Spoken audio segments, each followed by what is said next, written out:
성경 말씀 시편 114편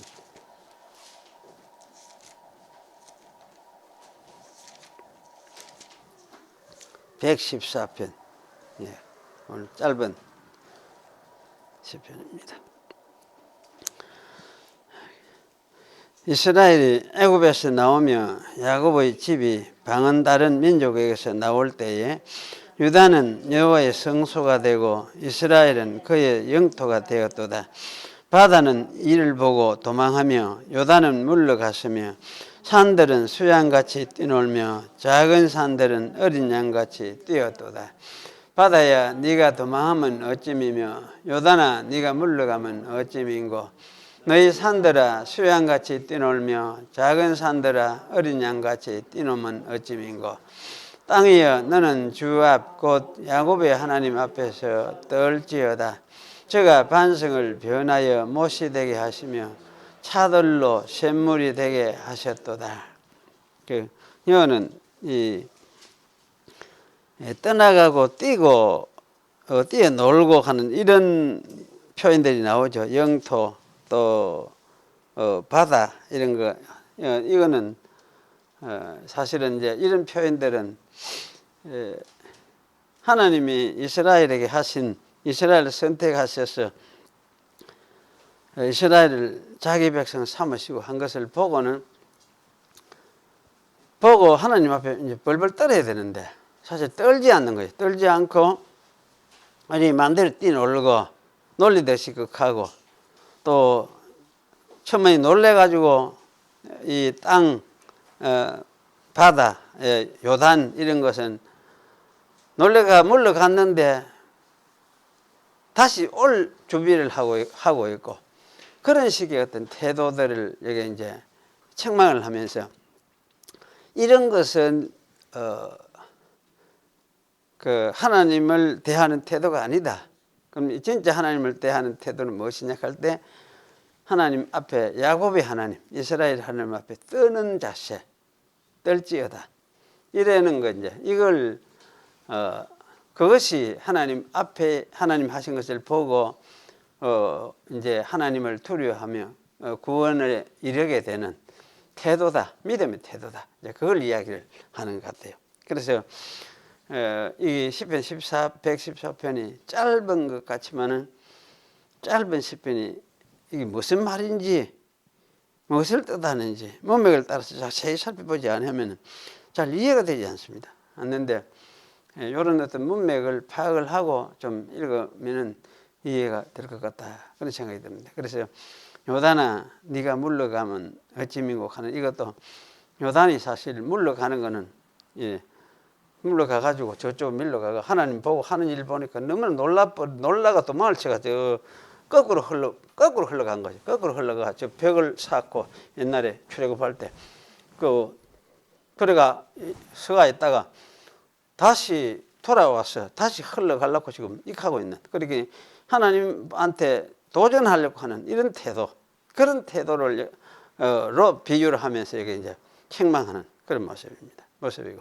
그래서 사실은 그리 했으면 하나님 앞에서 뭐 꼼짝 못하고 두려워하고 하나님 경외해야 되는데 경외하고 그거를 믿게 되고 이렇게 해야 되는데 그렇지 않냐고 이제 하는 이런 모습들이 이게 이스라엘 하나님에 대한 태도가 아니다. 그럼 만약에 이제 경외하는 거하고 그러면 이런 태도하고 어떻게 다르냐 할 때에 이런 식의 태도를 가지는 거는 이스라엘 하나님을 믿는 것이 아니고 하려고 하는 태도지만은 경외하는 태도, 두려워 떨는 이 태도는 하나님을 믿으려고 하는 이제 하나님이 저분이 어떤 분이냐 이런 생각을 가지고 하나님을 이제 바라보는 그런 태도죠. 그래서 그 앞에 떨면서 우리도 그를 경외해야 되겠다 이런 어떤 태도. 그래서 이런 태도를 가지는 것이 뭐냐 하나님의 복에 참여하는 자들의 모습이다. 하나님의 복에 창세기 12장에 보면은 너를 아브라함 복을 이야기했죠. 너를 축복하는 자를 내가 축복하고 너를 저주하는 자를 내가 저주하겠다 이런 이야기를 하잖아요. 근데 여기에 축복하는 자가 누구고 저주하는 자가 누구냐 이렇게 할 때요. 이거는 이스라엘 백성 보고 하는 건 아니에요. 그래 이스라엘 백성 보고 하는 것이 아니고 더구나 이건 이스라엘 백성 밖에 이방인이잖아. 이방인들을 향해서 하는. 이방인들이 누구든지 이스라엘을 보고 축복하고 야, 저기 진짜 복을 받는 민족이 저기 있네. 하나님이 정말 저 민족 가운데 살아 계시네. 이러면서 그 축복하는 그런 태도 가지는 사람들, 그것이 사실은 이제 하나님의 복을 함께 누리게 되고 그 복에 참여하게 되는 사람들이다. 그리고 그걸 보고 이스라엘 보고 대적하고 노리고 놀리고 이런 식의 태도를 가지는 것은 하나님의 구원에 참여하지 못하는 그 복을 받지 못하고 오히려 저주를 받는 그런 자들의 모습이다. 그걸 이제 이미 아브라함에게 약속 그렇게 말씀을 해놨기 때문에. 그래 여기 이제 그 후손들도 마찬가지. 이스라엘을 보면서 하나님의 구원을 보고 이스라엘에 나타난 하나님의 구원을 보고 그 하나님 앞에서 두려워 떨면서 저기 어떻게 저런 일이 있을 수 있을까 이렇게 생각하는 그런 사람이고 그 앞에 참 두려워하고 그 하나님에 대해서 나도 알아봐야 되겠네 이런 태도를 가지는 그런 것이 이제 복을 받는 사람이고 하나님께 복을 받는 사람이다. 그걸 이야기를 하고 그러기에 사실 이것이 이런 맥락 속에서 나오던 시라는 걸 생각을 하면은 이방인들이 이스라엘 하나님에 대해서 어떤 자세를 가지고 접근해야 될 것인가 하는 것을 여기에 보여주는 것이다 할 수도 있겠습니다. 그래 그건 한마디로 이야기하면 경외, 떠는 거, 두려워하는 거. 여기 사실은 믿음의 태도와 연결이 되어 있는데 그렇지 못하고 하는 것은 여기 이제 불신의 태도와 연결이 되어 있어서 하나님의 복을 누리지 못하는 이스라엘에 참여 못하게 되는 그런 걸 이야기를 하고 있습니다. 오늘 계시록 9장 읽었는데 9장 반편쯤 했는데 지난번에 하지 못했던 남겨줬던 부분을 오늘 다시 좀 생각을 해보려고 합니다. 4장 2절부터 몇 절 읽고 가겠습니다. 1절부터 읽을까요? 이 일 후에 내가 보니 하늘에 열린 문이 있는데 내가 들은 바 처음에 내게 말하던 나팔 소리 같은 그 음성이 가로되 이리로 올라오라. 이 후에 마땅히 될 일을 내가 네게 보이리라 하시더라. 내가 곧 성령에 감동하였더니 이 말이 사실은 성령 안에 있게 되었더니 이런 말인데 감동하였더니 일어났어요. 보라 하늘 보좌에 하늘에 한 보좌를 베풀었고 그 보좌 위에 앉으신 이가 있는데 앉으신 이의 모양이 벽옷과 홍보석 같고 또 무지개가 있어 보좌에 둘렸는데 그 모양이 녹보석 같더라. 보좌에 둘러 24 보좌들이 있고 그 보좌 위에 24 장로들이 흰 옷을 입고 머리에 금물 유관을 쓰고 앉았더라. 또 보좌로부터 번개와 음성과 뇌성이 나고 그 보좌 앞에 7 등불을 켠 것이 있으니 이는 하나님의 7 영이라. 보좌 앞에 수정과 같은 유리바다가 있고 그 보좌 가운데와 그 보좌 주위에 뇌생물이 있는데 앞뒤에 눈이 가득하더라. 우선 거기까지만 읽고 생각을 하겠습니다. 지난번에 제가 이 보좌 4장을 설교하고 나서 하면서 보좌에 대해서 좀 이야기를 하긴 했었는데 그 확실한 내가 설명하고 했던 게 그 가능성이 있는가, 어느 정도 좀 유사한 어떤 맥락 속에서 가능성이 있는 이야기를 했는가, 그게 좀 이제 의문이 들기도 했고, 왜 이제 그런 의문이 들었느냐 하면, 여기 이제 이 본문에 나오는 말에서 특히 6절에 보면 보좌 앞에 수정과 같은 유리바다가 있고, 그 보좌 가운데와 그 보좌 주위에 네 생물들이 있는데 앞뒤에 눈이 가득하더라. 여기 이제 그 보좌 가운데와 그 보좌 주위에라는 말이 대관절 무슨 말인지 해결이 나질 않아요. 해결이 나질 않아요. 그래서 그 보좌 안에, 보좌 가운데 하는 말은 가운데거든. 여기 이 보좌 같으면 요 안에 여기 있었다 이 말이거든. 이랬는데 네 생물이 여기 있었고, 또 보좌 주위에 제가 전번에 설명할 때는 여기도 있고 이래 있는 것 같다, 이런 식으로 설명을 했는데, 이제 왜 그렇게 설명을 했느냐 하면 이 헬라말 자체가 그렇게 되어 있어요. N이라는 N메소 해가 영어로는 in 이렇게 번역되는 in the middle of 이렇게 번역될 수 있는 말인데, 그렇게 되어 있어 여기가. 그리고 주위에, 주위라 하면 이쪽에 주위도 될 수도 있고 이렇게도 될 수도 있고 주위에 될 수도 있고, 그러니까 이쪽 이도 있고 가운데도 있고 뭐 이렇게 생각할 수 있는 부분이에요. 그래서 이것을 생물들이 이렇게 있다 하는 이 말을 이 보좌는 또 하나님이 또 앉아 있다겠잖아요. 보좌에 배부를 거기 앉아 있다 이렇게 하고, 그리고 생물들도 거기에 있다 하고, 이게 이제 이해가 안 된 거지. 이해가 안 돼서 많은 학자들은 이제 이 보좌 가운데와 주위에 하는 이걸 보좌 사이에, 그러면 이제 생물들이 있다. 보좌하고 뭐 24장로하고 뭐 이 사이에 뭐 생물들이 있는 것 같다. 뭐 그런 식의 이제 해석을 많이 해요. 하고, 왜냐하면 그럴 가능성을 좀 있는데, 제가 이제 그럴 가능성은 아마 거의 없다, 제가 그런 이야기를 한 것 같아요. 그래서 그럴 가능성은 거의 없다. 신약 전체로 보면, 구약은 제가 다 살펴보진 않았지만은 하여튼 신약을 볼 때는 엠메속하는 그 가운데라는 말을 그렇게 해석할 이유가 없다, 저는 그렇게 생각을 했어요.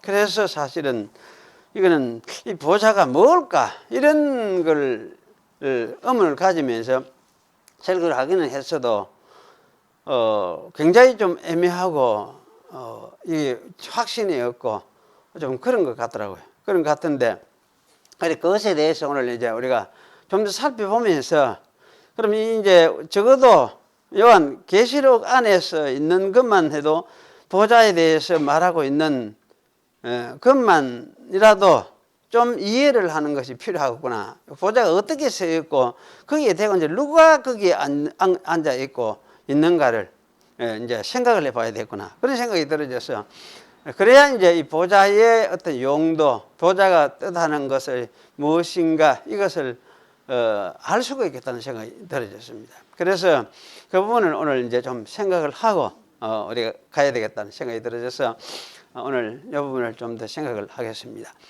이 보좌라는 말은 사실 계시록에서만도 그래요. 계시록에서만도 이제 그 사단에게도 쓰였고 짐승에게도 쓰였거든요.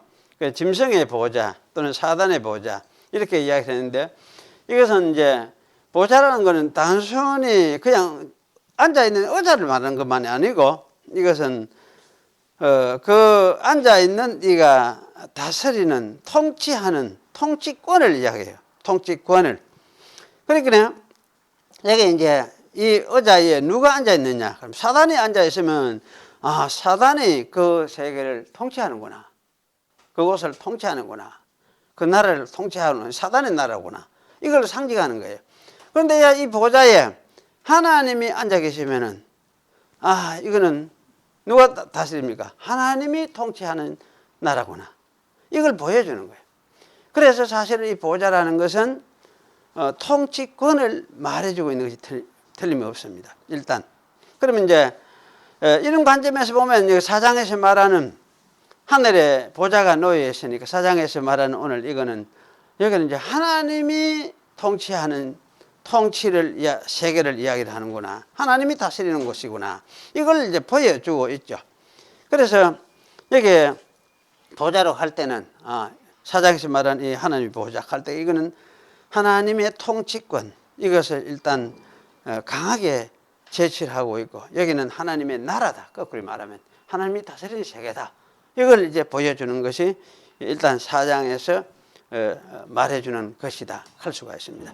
그래서 이제 이런 관점에서 동일하게 계시록에는 12장 5절에도 보면은 하나님이 다스리는 통치하는 나라 또는 하나님의 통치 이것을 강하게 이야기를 하고 있습니다. 하나님 앞과 그의 보좌 앞으로 이렇게 표현을 하고 있으니까 하나님이 따로 있고 보좌가 따로 있는 게 아니고 사실 있는데 하나님 앞과 보좌 앞으로 이렇게 이야기를 했으니까 이거는 사실은 이제 보좌도 중요하고 하나님도 또 중요하고 그러면 하나님과 사실 보좌가 동일한 하나의 그 관계를 이루고 있음을 말해주고 있거든요. 그래서 이 보좌는 거기에 앉으신 하나님을 상징하기도 하고 하나님의 통치권을 상징하기도 하고 여기는 하나님의 나라다 이것을 보여주는 것이 보좌라 할 수가 있습니다. 그래서 이런 것이 보좌인데 이 보좌 가운데 또 보좌 주위에 내 생물들이 있다. 오늘 4장에는 그렇게 이야기를 하고 있거든요. 그리고 사실은 이제 이런 면에서 5장에서 우리가 보면은 보좌와 내 생물 그리고 24장로들이 한가운데 이제 어린 양이 서 있다 이렇게 이야기를 하고 있어요. 한가운데 어린 양이 서 있다. 5장에는. 그러면 여기에 이 5장의 말씀은 그 하나님하고 보좌에 앉으신 하나님하고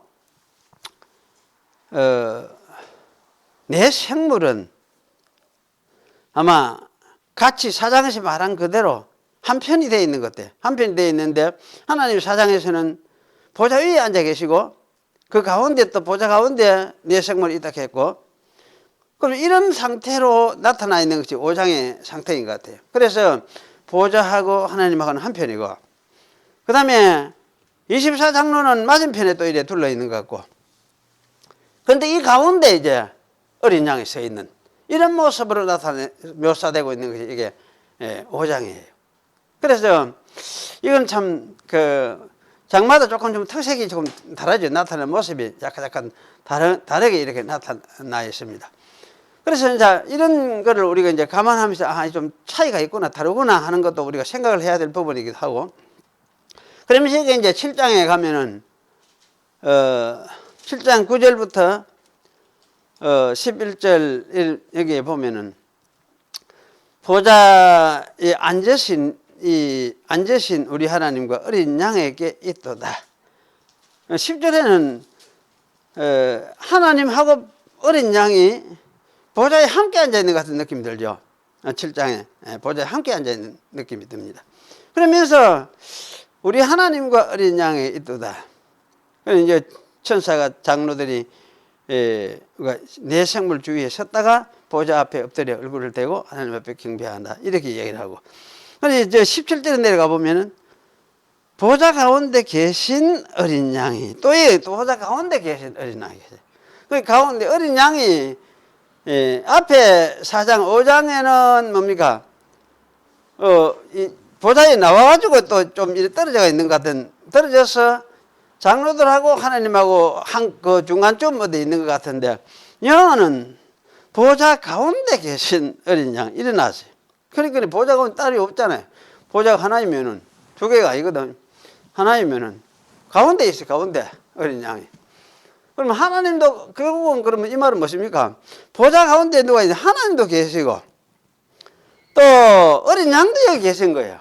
어린 양도.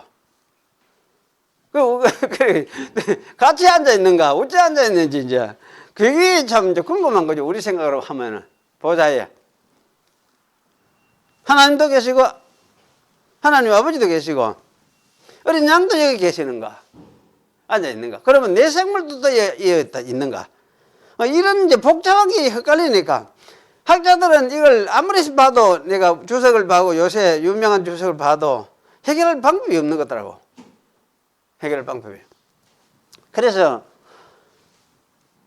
이래 이제 전체적으로 일단 종합적으로 살펴봐야 되겠다는 생각이 들어졌습니다.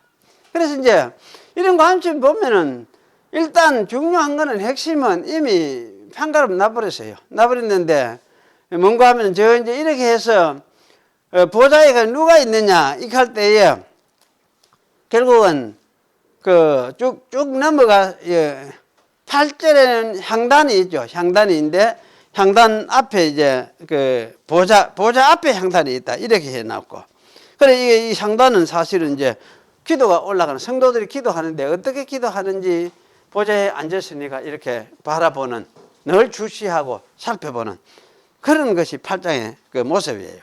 그래서 이제 이것은 구약하고는 다른 예수님의 그 구속 사역을 이루신 후에 앞에 그 원래 하나님 보좌가 가려져 있었는데 그게 철폐되고 가린 것이 없어져 버리고, 그러니까 이제 하나님이 성도들이 기도하는 것을 늘 주시하면서 자기 백성들이 그 예수 그리스도를 믿는 백성들이 늘 기도하는 걸 무슨 기도를 하는지 주시하고 살펴보는 그런 모습이 8장에 이야기 보여주는 그 이미지고. 그래서 이게 이제 이런 가운데 이 보좌는 19장에 가면은 하나님이 말씀을 해. 하나님이 자식이 직접 말씀하는 게 아니고 누가 말하느냐. 보좌가 말을 해요. 말을. 그래서 보좌가 모든 백성들에게 하나님을 찬송하라 이런 말씀도 하고, 또 어린 양과 예비된 신부의 혼인이 지금 기약이 가까워왔다. 지금 혼인을 할 때가 됐다. 그러니까 이제 이 혼인의 소리를, 기쁜 소식을 선포하고 전하는 그런 일을 이 보좌가 해요. 하나님이 하시는 것도 아니고 보좌가 일하는 것처럼 이렇게 기술이 되고 있습니다. 그래서 사실은 이제 이런 가운데에서 여기 이제 22장 3절에는 이 보좌에는 결국 하나님과 어린 양의 보좌 이렇게 표현을 하고 있습니다. 그래서 보좌는 하나뿐인데 이 보좌는 누가 있느냐 할 때 하나님도 여기 계신 게 분명하고 어린 양도 여기 계세요. 보좌에 또 계세요. 그 보좌에 앉아 계세요. 그럼 어째 앉아 있겠냐? 그래서 아까 앞에서 우리 본 대로 보좌에 하나님과 어린 양이 있으면은 아까 이제 내 생물도 있다, 그 가운데 있다 했잖아요. 내 생물도 있고. 그럼 대건들 한 보좌에 내 생물이 또 있고 어린 양도 있고 또 아버지도 계시고 성부 하나님도 계시고, 그럼 이게 어떻게 대건절 있단 말이냐? 어떻게 뭐 서로 자리 차지지 않고 막 밀어내고 그럴까? 그럴 때는 없거든요. 그러니까 같이 사이좋게 있는 것 틀림없어요. 같이 사이좋게. 그래서 이제 사이좋게 있는데 이런 것을 이제 어떻게 이해를 해야 되느냐 하는 문제가 사실 생겨나요. 그래서 사실은 이게 보좌를 이제 어떤 그 분석적으로 이야기해가지고는 이걸 이해를 할 수가 없는 것 같아요. 그래서 제가 이제 이걸 가만히 생각을 하니까 이거는 요한복음에서 말한 그 말씀대로 실현되고 있는 것을 눈으로 보여주는구나. 눈으로 볼 수 있도록. 요한복음 14장에 말한 대로 예수님이 말씀하셨죠. 내가 가면 내 아버지께로 내가 돌아간다. 내 아버지 집에는 그 할 곳이 많다. 그리고 말씀하시면서 다시 와서 너희들을 이제 그곳에 인도하고 또 내가 너희들과 함께 거하겠다 말하면서 여기 이제 이 함께 거하는 나를 어떻게 이해하면 요한복음 14장 20절에 보면은 내가 아버지 안에 있고, 요한복음 14장 여러분 20절을 보십시오. 이게 아주 중요한 부분 같아요. 요한복음 14장 20절.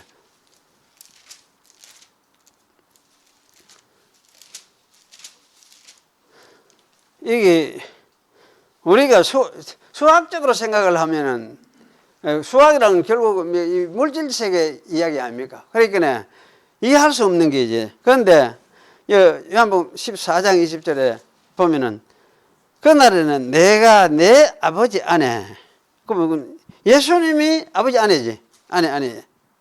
하나님 아버지 아내. 또 너희가 내 아내. 그러면 너희 누굽니까? 예수님을 따르는 자들 또는 오늘 교회가 예수님 아내. 내가 너희 아내. 그러면 교회가 누구 아내? 예수님 아내. 그렇게 예수님과 교회가 하나가 되어 있는데 이 하나된 예수님과 교회가 어디에 있습니까? 아버지 안에 있어요. 아버지 안에. 아버지 안에. 그러니까 이제 이 관계가 뭘 이야기를 하느냐 할 때요. 이게 어떤 수학적인 측면에서 어떤 도표를 그려보려고 하면 이게 사실 그려지지를 않아요. 이런 게. 그려지지 않아요. 그런데 사실은 이거는 이제 도표를 그릴 게 아니고 영적으로 우리 생각을 하면은 이해가 되죠. 영적으로. 그래서 이거는 영적으로 사실 연합되어 있는 모습을 이야기를 하는구나. 우리가 하나님, 아버지 하나님 안에 있고 예수님도 우리 안에 있고 우리도 예수님 안에 있고 이게 뭐냐면 영적으로 연합되어 있는 거예요. 이 연합되어서 하나가 되어 있는 것을 이야기를 하는구나. 그럼 아버지는 뭐 어디에 계시든지 사실은 우리를 다스리고 있고 우리 하나님이 되어 있고 또 예수님도 우리 안에 계시기도 하고 우리가 예수님 안에 있기도 하고 결국 이게 뭘 이야기합니까? 신약에서 성경에서 말한 하나님과 우리의 관계를 표현해 주는 말이에요. 우리의 관계를 신약에서. 그래서 신약의 성도들, 신약의 교회와 하나님과 예수님 이렇게 하나가 돼 가지고 이제 무엇을 통해서 이렇게 연합돼서 사느냐 할 때에 성령 안에서 살아가는. 그 요한복음 2장에서 성령을 이야기하거든. 내가 성령을 보내시고 성령이 너희 속에도 계시고 성령을 통해서 내가 다시 와서 너희들과 함께 거하겠다 하는 이 말씀을 하시거든. 그러니까 사실은 이러한 연합, 성령 안에서 연합해가지고 성령의 세상에서 함께 살아가는 이것을 말씀하고 있는 것이 요한복음이었는데 계시록에서 말하는 보좌의 요 상태는 바로 요한복음에서 말한 요 상태를 이야기를 해주는 것 같아요. 요한복음에서. 그러니까 한 보좌에 앉아 있어도 이 속에 뭐가 있습니까? 예수님도 앉아 여기 계시고 아버지도 여기 계시고 또 그 내 생물이 여기 계시면 내 생물은 지난번에 뭐라고 했습니까? 그 만물의 모든 생물을 대표하는 상징적인 인물들이다. 그래 이야기를 했죠. 그래서 내 생물도 사실은 이 보좌에 참여해. 하나님의 백성이 보좌에 함께 참여되어 있다는 걸 보여주는 것이라고 할 수 있어요. 성경이 그렇게 가르치잖아요. 우리가 예수님 안에서 우리 있습니까? 함께 우리가 죽을 때 함께 죽고 부활할 때 함께 부활하고 또 성천할 때 함께 성천해가지고 하나님 우편에 앉을 때 우리를 어떻습니까? 함께 앉히셨다. 이래 이야기해야 돼. 우리가 어디 앉아있느냐 하면 하나님 보좌에 함께 앉아있는 거지. 하나님 우편에 앉아있다 할 수도 있고 사실 하나님 보좌에 앉아있다 할 수도 있고 우리가 이런 상태를 보여주고 있는 것이 이 요한 계시록에 나오는 보좌의 모습이다. 그런 생각이 들어요. 그래서 사실 이거는 그러면 뭘 말해주느냐 할 때 다른 사람들이 이제 사도 요한이 이런 이야기를 하고 요한을 통해서 이런 말씀만 하셨는데 다른 사람들은 이런 이야기를 안 했느냐 할 때에 다른 사람들도 여전히 이런 이야기를 했어. 볼 때. 그래 사도 바울이 이야기하면 생각을 하면 그렇지. 사도 바울이 어디 갔습니까? 삼층전에 올라갔잖아요. 삼층전에. 셋째 하늘을 켜잖아. 셋째 하늘. 그 고린도후서 12장에 나오잖아요. 셋째 하늘에 올라간 거예요. 그거 가보니까 너무나 그는 놀라운 세계라서. 그래 아마 말로서 형용할 수 없는 그런 세계. 하나님도 거기에 천군천사도 계시고 그야말로 이제 그 세계가 놀라운 세계였는데 말로서 다 표현할 수 없는 그런 어떤 이제 말씀들을 듣고 이제 돌아온 거지. 그러니까 이렇게 해서 이제 사실은 바울도 이걸 경험하게 되셨고, 그러니까 사실 이 보좌락 하는 거는 사실 이제 요한계시록에는 보면 이 보좌 중심으로 해가지고 뭡니까? 이제 성도들이 사실은 그 보좌 앞에 있다 이렇게 하고 이야기를 하고, 보좌 앞에 있으면서 이제 24장로들이 또 이제 둘러 있고, 또 천군 천사들이 둘러 있고, 그 예수님이 내가 계시록에는 내가 만물을 새롭게 하노라 이렇게 만물까지 전부 새로워지는, 새롭게 된 만물까지 함께 참여된 세계, 보좌를 중심으로 해가지고, 그래 이건 말하자면 하나님의 나라를 이야기를 해주는 거예요. 하나님의 나라를, 하나님이 다스리고 통치하시는 하나님의 나라, 성령으로 다스리는 하나님의 나라, 성령 안에서 만들어지는 나라를 상징해 주는 것이, 이것이 계시록이 말하는 하나님의 보좌다. 그렇게 우리가 말을 할 수 하는 것이 옳겠다, 그런 생각이 들어집니다. 그래서 사실은 여기 이제 이런 보좌를 이야기한, 그러면 이거는 그럼 이 나라가 어디 있느냐 할 때에, 이 나라가 어디 있습니까? 어디 있습니까? 사실은 이런 나라가 하나님의 저쪽 나라냐? 저 어디 멀리 어디인가 있는 나라인가? 우주 저쪽 넘어 저쪽 세계. 저는 텔레비전 그 전에 뭐고 인터스텔라 그 영화를 보니까 집에서요. 그 보여주는 요새 도난 들고 좋잖아. 그걸 보니까 그 나중에 뭡니까? 인터스텔라 저 우주를 그 블랙홀 통과해서 저쪽 어떤 우주에 도달하지. 도달하는데 거기에 또 태양이 뜨고 하니까 그 유일하게 도달했는데, 도달해가지고 이제 그 태양을 바라보면서 그 태양을 마지막으로 경배하는 것더라. 절을 하는 거고.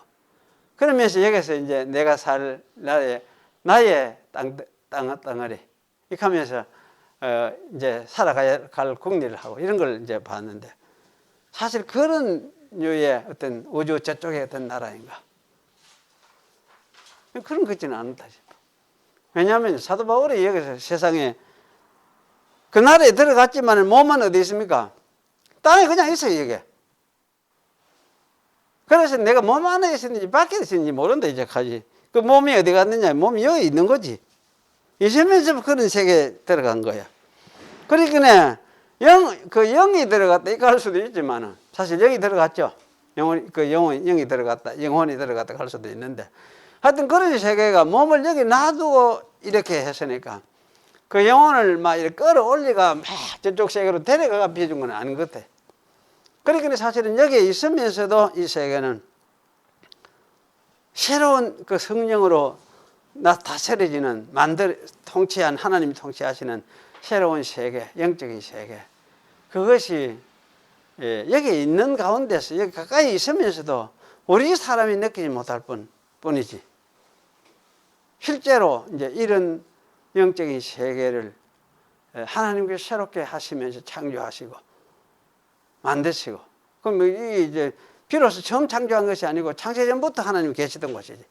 그래서 이 성령 안의 세계를 이렇게 이제 이러한 세계를 요한계시록은 눈에 보이도록 보여준 것이 틀림없구나, 그런 생각이 들어요. 그래서 사실 저는 이걸 보면서 그렇지, 우리가 믿는 자들이 그러면은 죽으면 어디로 가겠나 할 때 우리 영혼이 어디로 가겠습니까? 땅은 몸은 땅에 들어가지, 썩어지고 뭐 태아 보면 태아 타는기고 하지만은 우리가 어디로 가느냐 할 때 우리가 죽으면 이 하나님 앞의 세계로 들어가는 거지. 이 하나님 앞의 세계로. 예수님이 부활 성질에 가실 때도 간다 이렇게 하고 어디로 갔느냐 할 때 이 세계로 들어간 거예요. 저저 끝없이 하늘 어디 공간으로 자꾸 올라간 게 아니고 이 세계로 들어간 거예요. 에녹이나 이런 사람도 바로 이 세계로 간 것이고. 그래서 사실은 우리는 예수를 믿어서 이 세상에 살기는 사는데, 실제 우리가 이제 이런 세계, 하나님의 세계, 성령으로 계시는 하나님 나라의 세계, 이 세계에 소속되어 가지고 우리가 살고 있어요. 지금 여기 살아도 이 세계에 소속되어 살고, 이 땅에 사는 것이 아니고 사실 이 세계 속에 소속이 되어가 이 세계 백성으로 우리는 살고 있어요. 그 하나님이 우리를 다스리시는, 통치하시며 다스리시는 분으로 계시고, 우리는 그의 백성으로 우리는 이 세계에서 살고 있고, 그래서 사실은 이렇게 사도 바울은 강조한 것이 성령 안에서 너희가 지어져 간다. 성령 안에서 자라간다. 교회를 이렇게 설명했잖아요. 에베소서 같으면 성령 안에서 너희들이 자라가고 있다. 지어져 가고 있다. 집에 비유해서 성령 안에서, 큰 성전 짓는 것에 비유해서 성령 안에서 너희들이 지어져 가고 있다. 완성되어 가고 있다. 이걸 사도 바울이 이야기를 했어요. 그래서 이 세계에 우리가 살지만은 지러한 그 하나님의 보좌 앞에서 그의 통치를 바라보며 살아가는, 받으며 살아가는 그런 사람들. 그리고 이제 이렇게 사니까 세상에 살면서 사실은 기도하고 하는 것이 뭡니까? 왜 하나님이, 구약에는 이게 가려져 있었는데 이게 이제 없어져 버렸어요. 없어져 버렸어요. 없어져 버리고, 그 하나님 앞에 뭐가 있느냐? 상단이 있다. 하나님 상단은 무엇이라 했습니까? 성도의 기도를 올리는 그 대표적인 성격을 가지고 있다 했죠. 기도와 함께 향년이 올라가면 동시에 뭐가 올라가냐? 그와 함께 성도의 기도들이 올라가는. 하나님이 항상 이제 그 향년을 통해서 보면서 올라오는 기도를, 성도들의 기도를 주시하며 살펴보고 있는, 가리는 것 없이 살펴보고 있는 이런 모습을 계시록에는 보여주고 있어요. 그래서 성도들이 땅 위에 살면서 어려움이 있고 고난이 있고 여러 가지 있기 때문에 이것을 가지고 이제 하나님께 기도하고 하면 할 때에 하나님이 그걸 보고 들으시고 또 심판하시고 보복하시고 땅에 그 다른 세상에 그 성도를 괴롭힌 세상에 대해서 마침내 보복하시고 그렇게 하시려고 늘 하나님이 준비하고 계시고, 그래서 아마 우리 성도와 교회가 하나님이 강구하는 것이 하나님이 늘 보고 주시하고 계시는 것이다는 걸 이야기를 하는 것 같고, 그것을 요한 계시록에서 그 보좌라는 이 보좌 중심의 세계를 이렇게 보여줌으로써 우리에게 아마 말씀하시는 것 같아요. 그래서 우리는 사실 이걸 보면서 이거는 하나님의 나라, 하나님의 통치하는 세계를 좀 볼 수 있도록 볼 수 있는 형태로 이렇게 우리에게 설명해주고 가르쳐주고 있었구나. 물론 그것이 세세한 이런 거는 우리가 알 수는 없지. 가봐야 알겠지. 그때는 가봐야 알지만은 하여튼 이런 형태의 큰 그림으로서 전체적으로 보여주고 있구나. 그런데 이것이 공상과학 이야기도 아니고 그저 상상의 이야기가 아니고 실제적인 세계라는 걸 여러분이 기억을 하는 거예요. 이게 중요한 것 같아요. 실제적으로 우리는 이런 세계 안에 소속해서 이런 세계에 들어갈 사람으로 그 택함을 받아가지고 이 땅에서 현재 살고 있다. 그래서 현재 사는 것도 이 세계 속에서 소속된 자로서 살고 있고 또 이 세계 안에 실제 우리가 살고 있다는 걸 기억을 할 필요가 있어요. 그래서 단순히 땅에서만 사는 게 아니고 이런 세계 안에 내가 하나님 앞에서 살고 있다는 것, 이걸 우리가 기억을 할 필요가 있습니다. 그래서 이런 생각을 가지고 어쩌면 이런 확신을 가지고 이걸 믿고 사는 사람이 이게 아마 기독교인이라는 생각이 들었습니다. 그래서 이런 사람은 요새 미국하고 중국하고 저기 또 이래가 계속 밀어붙이고 서로 또 너가 원하는데 굴복해라 항복해라 이 식으로 싸움이잖아. 이래 사는 꼬라지를 제가 보니까 꼬라지 진짜 꼴 보기 싫어요. 이게 왜 그러냐면 저가 지배력을 확보하고 저가 최고, 우리 밑에 우리 해라. 미국이 좋은 나라라고 하는데 미국도 사실은 자기가 최고인데 자기 지배 밑에 여기 도전이 되겠다 싶으면 우린 깔아문대를 하는 저거가 지배하려고 하는 그 생각을 꽉 차 있어요. 그게 미국의 기본 정신이에요. 미국 정신. 그 민주주의라고 하는 게 민주주의 조화가 아니고 사실은 그게 기본 정신. 그런데 이제 요새 중국이 좀 커져가지고 힘을 얻고 이제 그거 하니까 미국은 이거는 이제 조져야 되겠다. 이런 생각을 하고 있고. 그러니까 중국은 이제 우리도 이제 할 말 하고 우리도 이제 이만큼 자랐다. 한번 붙어볼까? 이런 생각을 가지고 있고.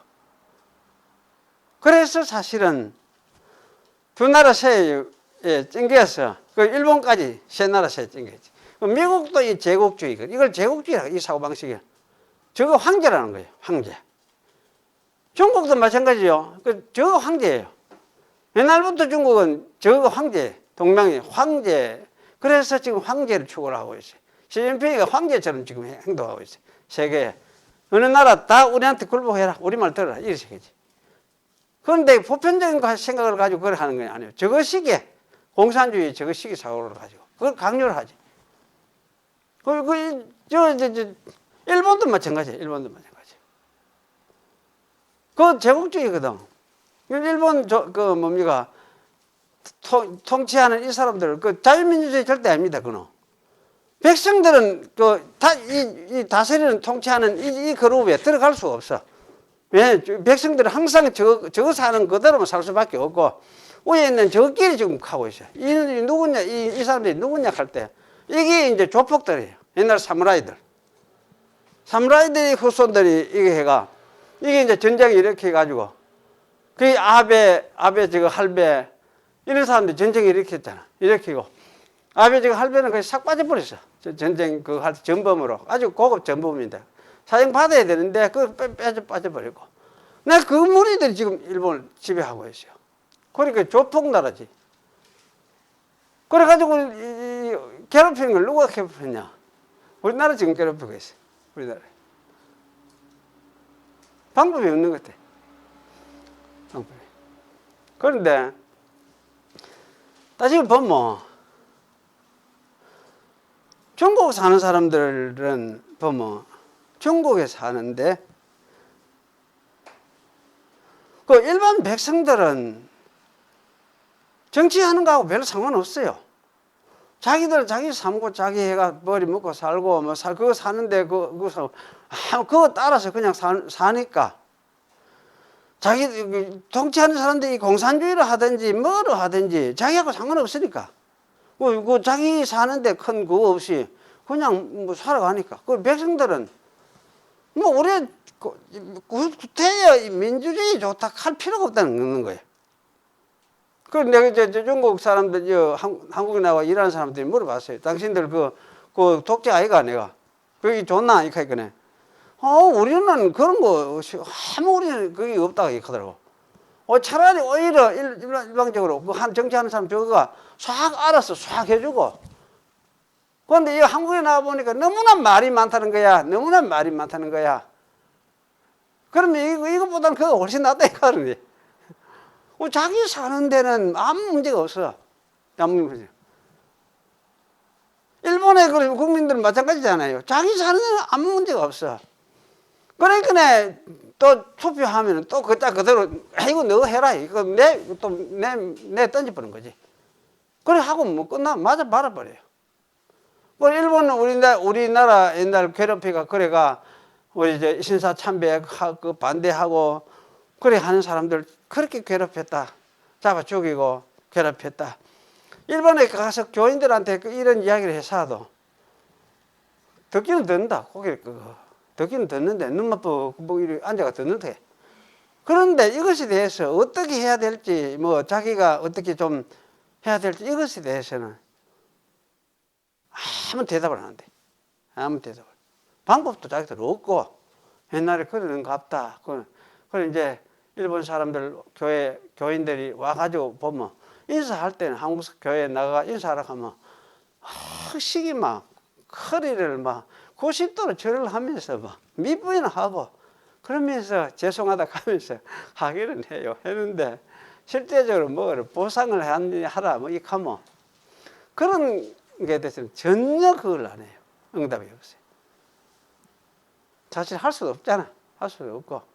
이런 상황인데 그러니까 제가 이야기하는 거는 공산주의에 살든지 민주주의에 살든지 그 속에 사는 사람은 이 이념 이것이 사실은 중요한 게 아니고 이념을 제대로 이해하는 사람도 없고 따라가는 사람도 잘 없고 밑에 사니까 막 사는 거지. 그러니까 하나님의 백성이 어느 나라에 어디 세계에 살든지 중국에도 하나님의 백성이 많거든요. 교회가 억수로 많거든 교인들이. 거기서 그냥 사는 거지. 믿음 지키고 자기 안에 그래 사는 데는 아무 문제가 없어요. 자기들이 외부에 이제 사람들이 와가지고 엉뚱 소리 하고 이제 그 정치적으로 엉뚱 소리 할까봐 그걸 경계를 하고 그걸 하죠. 그래서 그걸 막고 이렇게 하죠. 자기 백성들이 거기 사는 건 아무것도 없어요. 그러니까 우리가 하나님의 백성이 사는 건 사실 궁극적으로 저쪽 살든지 이쪽 살든지 어디에 살든지 간에 하나님 백성으로 살아가는 되는 것이 그게 하나님 안에 성령 안에 살아가는 하나님 백성들의 삶이에요. 그래서 이 백성들이 이렇게 사는데 이 백성들은 사실은 하나님의 나라 속에 사는 사람들이다. 하나님이 왕으로 다스리시고 천군천사들과 함께 또 성자 예수님과 함께 하나가 되어져서 한 나라를 이루어서 살아가는 것이다. 이걸 우리가 기억을 할 필요가 있습니다. 그래서 요한계시록은 아마 이것을 보여주는 것이 이 보호자가 보여주고 있는 상징하는 의미다. 그런 생각이 들어져요. 그래서 이 보좌에 대해서 여러분이 잘 이해를 하는 것이 아주 중요하다. 하나님 나라 모습을 이렇게 보여주고 있는 것이구나. 이렇게 여러분이 이해를 하시는 것이 중요하다. 그런 생각이 들어집니다. 이를 하고는 나중에 이제 다시 9장으로 가겠습니다. 기도하겠습니다. 하나님 아버지 감사합니다. 오늘 말씀 통해서 우리가 세상에 살지만은 정말 하나님의 보이지 않는 나라지만은 영으로 다스리시고 또 함께 거기 계시면서 살아서 지배하시고 통치하시는 하나님 나라 속에 우리가 살고 있다는 것을 다시금 되새겼습니다. 이 세상에서 우리 육신이 어떤 일을 당할지라도 낙심치 않고 또 이 하나님 나라를 바라보면서 또 하나님 나라 안에서 살고 있음을 확신하면서 믿음을 가지고 살아가는 그런 저희들이 되도록 우리 하나님께서 늘 우리를 지키시고 우리 마음과 생각을 지킨다고 하셨사오니 저희의 마음과 생각을 지켜주셔서 이 믿음 안에서 살아가는 그런 저희들이 되게 하시고 또 이렇게 살다가 이 세상 삶을 마감할지라도 그 나라 안에 새로 들어가서 거기서도 살고 있음을 우리가 기억하면서 그렇게 소망 가지고 믿음 가지고 살아가는 그런 저희들이 될 수 있도록 하나님께서 저희를 붙잡아 주시옵소서. 예수님의 이름으로 기도하옵나이다. 아멘.